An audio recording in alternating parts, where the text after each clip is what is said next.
Subscribe कीजिए ज्ञान centre को और बेल आइकन दबाइए इलेक्ट्रिक और टेक्नोलॉजी की वीडियो सबसे पहले देखने के। नमस्कार, मेरा नाम है बिपिन और आप ज्ञान सेंटर देख रहे हैं। और आज हम लोग बात करने वाले हैं रिवर्स फॉरवर्ड स्टार डेल्टा के वायरिंग डायग्राम के बारे में, यानी कि पावर वायरिंग डायग्राम के रिवर्स फॉरवर्ड स्टार डेल्टा में।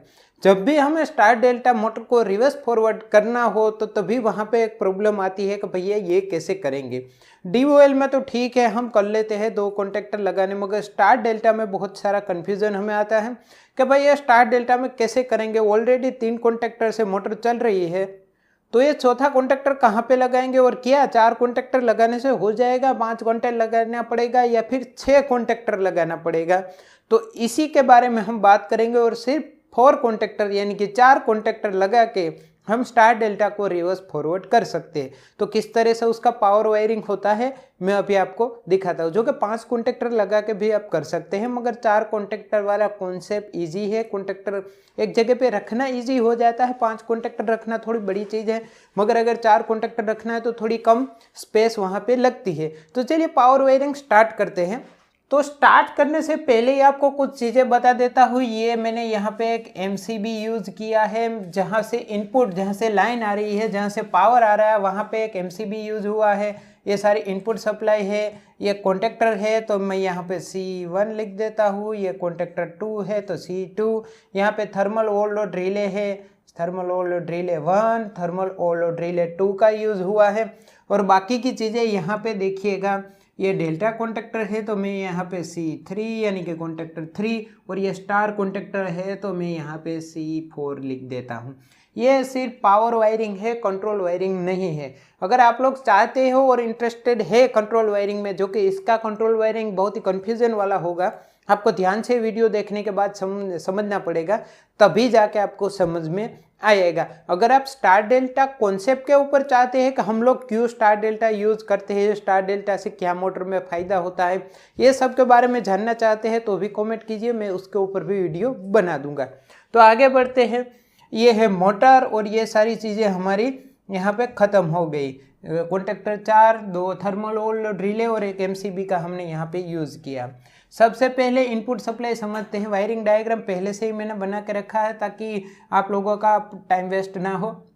इनपुट सप्लाई R फेज यहाँ पे आ रहा है, Y फेज यहाँ पे आ रहा है और ब्लू फेज यहाँ पे आ रहा है। ये तीनों सप्लाई MCB से यहाँ तक पहुँच रही है। अब यहाँ से दोनों कॉन्टेक्टर का वायरिंग आप समझ लीजिएगा।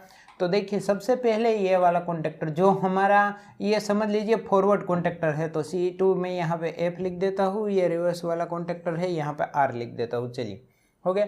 तो सबसे पहले हमारी इनपुट सप्लाई आ रही है, तो देखिए रेड फेज यहाँ पे आया कॉन्टेक्टर के 1 नंबर टर्मिनल में। फिर हमारा आया Y फेज, तो Y फेज कॉन्टेक्टर के 2 नंबर टर्मिनल में आया यहाँ से। फिर आया हमारा ब्लू फेज, तो ये 3 नंबर टर्मिनल पे आया, 3 नंबर कॉन्टेक्टर के 3 नंबर टर्मिनल में। ठीक है, ये यहाँ पे देखिएगा 1 में रेड, 2 में येलो और 3 में ब्लू यूज़ किया। अब ये कॉन्टेक्टर में चेंज हो जाएगा, 1 नंबर में रेड आया। ठीक है, चलिए यहाँ पे भी 1 में रेड था, 2 नंबर टर्मिनल में यहाँ पे आया ब्लू, यहाँ पे था येलो, यहाँ पे ब्लू फेज आ गया। तो फेज यहाँ पे सीक्वेंस चेंज हो जाती है। ठीक है, और 3 नंबर की बात करूँ तो यहाँ पे येलो आ गया जो यहाँ पे 2 नंबर था, यानी कि फेज शिफ्टिंग यहाँ से हो गया दोनों कॉन्टेक्टर में। ये कॉन्टेक्टर में यहाँ पे येलो फेज, ये कॉन्टेक्टर में यहाँ पे ब्लू फेज, तो ये दोनों फेज हमने शिफ्ट कर दिया। ये एक चीज़ यहाँ पे समझने वाली है, यहाँ से ये रिवर्स फॉरवर्ड मोटर होगी पूरी। चलिए ठीक है, कॉन्टेक्टर आ गया, कॉन्टेक्टर से थर्मल ओवरलोड रिले यूज़ कर लिया हमने। और ये दोनों कॉन्टेक्टर एक साथ में स्टार्ट नहीं होंगे क्योंकि इसको इंटरलॉक कर देंगे और रिवर्स फॉरवर्ड एक साथ स्टार्ट हो जाए तो यहाँ पे शॉर्ट सर्किट हो सकता है। तो ये कंट्रोल वायरिंग की बात है। अभी पावर वायरिंग, यहाँ से कॉन्टेक्टर में पावर आया, कॉन्टेक्टर से थर्मल ओवरलोड रिले और थर्मल ओवरलोड रिले के बाद यहाँ पे मोटर में गया। मोटर में किस तरह से गया, सेम टू सेम जाएगा दोनों वायर, यहाँ पे कुछ भी चेंजेस नहीं है। देखिए ब्लू फेज यहाँ से गया मोटर में, इसी तरह इसमें से भी ब्लू फेज मोटर में गया, यानी कि दोनों फेज यहाँ पे हमने लिंक देके ये दोनों कॉन्टेक्टर का मिक्स कर दिया। ठीक है, चलिए ये वाला येलो फेज यहाँ से गया, यहाँ से होते हुए मोटर में चला गया। रेड फेज यहाँ से गया, यहाँ से मोटर में हो चला गया, ये भी कॉन्टेक्टर का हमने यहाँ पे ज्वाइंट कर दिया तीनों फेज। यानी कि यहाँ से जैसे हम ड्यूअल में रिवर्स फॉरवर्ड करते हैं उसी तरह यहाँ से सीक्वेंस चेंज हो गया फेज का, फेज शिफ्टिंग हो गई। अब बात आती है, ये तो ठीक है ड्यूअल जैसा ही बन गया, मगर ये तो स्टार डेल्टा मोटर है, 3 टर्मिनल यहाँ पे है, 3 टर्मिनल यहाँ पे है, तो ये टर्मिनल का क्या करना है और किस तरह इसको स्टार डेल्टा हम बना सकते हैं। तो मैंने 2 पार्ट में डिवाइड कर दिया, पहले ड्यूअल की तरह आपको समझा दिया। अब यहाँ से स्टार्ट होगा स्टार डेल्टा वाला कॉन्सेप्ट 4 कॉन्टेक्टर के साथ। यहाँ पे आपको साफ दिख रहा होगा कि 2 कॉन्टेक्टर है, बड़ी साइज के है, 2 कॉन्टेक्टर है छोटे हैं। तो यहाँ से इसके डबल साइज का कॉन्टेक्टर यहाँ पे यूज करना पड़ेगा। क्यों करना पड़ेगा? रिवर्स फॉरवर्ड में अभी आपको समझाता हूँ। देखिए यहाँ से जो पावर मोटर में जा रहा है या फिर कॉन्टेक्टर से बाहर निकल रहा है, वही पावर मैं यूज करूँगा यहाँ पे। ये देखिएगा मैं कहाँ पे ले जा रहा हूँ इसको। ये जो हमारा डेल्टा वाला कॉन्टेक्टर है वहाँ पे गया एक फेज, उसी तरह से दूसरा फेज भी यहाँ से जा रहा है हमारा वहीं, कहाँ पे, जहाँ हमारा डेल्टा वाला कॉन्टेक्टर यूज हुआ है वहाँ पे। अब लास्ट वाला फेज भी मैं यहाँ से वहीं पे ही जाने देता हूँ। तो ये रेड फेज की सप्लाई भी मैंने यहाँ से कॉन्टेक्टर में दे दी।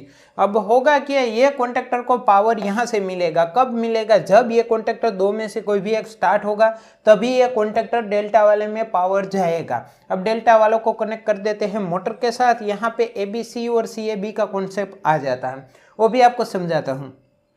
सबसे पहले ये मोटर का दूसरा टर्मिनल है, वहाँ से हम लोग एक वायर लेंगे जो है ब्लू वाली। चलिए ब्लू वाली वायर ले ली। ब्लू वाले कॉन्टेक्टर के इस वाले टर्मिनल में यहाँ पे देखने वाली चीज़ है, यहाँ पे लास्ट टर्मिनल में थी ये कॉन्टेक्टर की, ठीक है, ABC। तो इस वायर का नाम है C, यहाँ पे ABC, वहाँ पे CAB हो जाएगा। तो ये C वाली वायर यहाँ पे ये डेल्टा वाले कॉन्टेक्टर के 1 नंबर टर्मिनल में। फिर बात आती है कि B वाली वायर, तो B वाली लास्ट में जाएगी, जिस तरह बोल। अब दूसरा वायर मैं यहाँ से ले लूँगा कॉन्टेक्टर से मोटर के टर्मिनल तक। ये देखिए दूसरा वायर जा रहा है कॉन्टेक्टर तक। मैं तीनों वायर ले लेता हूँ, फिर ABC वाला आपको समझाऊंगा। और ये रहा तीसरा वायर हमारा, ये थर्ड वाला वायर जो ये है मोटर के टर्मिनल में। यानी कि स्टार डेल्टा मोटर में 6 वायर निकलते हैं, 2 टर्मिनल अंदर से टर्मिनल से, तो 2 जगह से। तो ये 3 वायर, ये 3 वायर। यहाँ पे आप इसका नाम दे सकते हो, ये वायर का A और ये इसको B और इसको C, मतलब मैं दे देता हूँ। चलिए ये A, ये B और ये C। अब यहाँ पे क्या हो जाएगा, C, फिर A वाला वायर और फिर B। उसी तरह से आपको यहाँ पे कनेक्ट करना। और हाँ, यहाँ पे देखिए स्टार वाला कॉन्टेक्टर कनेक्ट है पावर वायरिंग से। तो जब क्या होगा, टाइमर लगाए या फिर सेमी ऑटोमेटिक जो भी आप बनाएंगे, टाइमर वाला अगर बना रहे, जैसे ही आपने पुश बटन प्रेस किया, प्रेस करते ही स्टार वाला कॉन्टेक्टर, अगर आपने फॉरवर्ड का प्रेस किया तो ये वाला कॉन्टेक्टर, वो स्टार वाला कॉन्टेक्टर ऑन होगा। तो स्टार वाला कॉन्टेक्टर यहाँ पे कनेक्ट है ये वाले टर्मिनल में मोटर में, तो यहाँ से ये स्टार वाला कनेक्ट हो जाएगा। तो ये 3 वायर शॉर्ट हो जाएगी, जो कि यहाँ पे शॉर्ट ही होती है। यहाँ पे ये चीज़ देख लीजिएगा, स्टार वाला कॉन्टेक्टर में मैंने तीनों वायर ऊपर शॉर्ट कर दिए। तो ये यही काम होता है, ये तीनों वायर का शॉर्ट करने का। स्टार वाला कॉन्टेक्टर, स्टार वाला ऑन हुआ, तीनों वायर यहाँ पे शॉर्ट हो गए, स्टार वाला डेल्टा वाला नहीं होगा। जब भी सेकंड खत्म होगा टाइमर का, या फिर आपने सेमी ऑटोमेटिक बनाया है, तो जैसे ही आप पुश बटन से हाथ लेंगे तो ये बंद हो जाएगा और ये स्टार्ट हो जाएगा। मगर इसको पावर यहाँ से ही मिलेगा। यहाँ से देना क्यों ज़रूरी है? ये सीक्वेंस बनाना ज़रूरी है, ABC और CAB।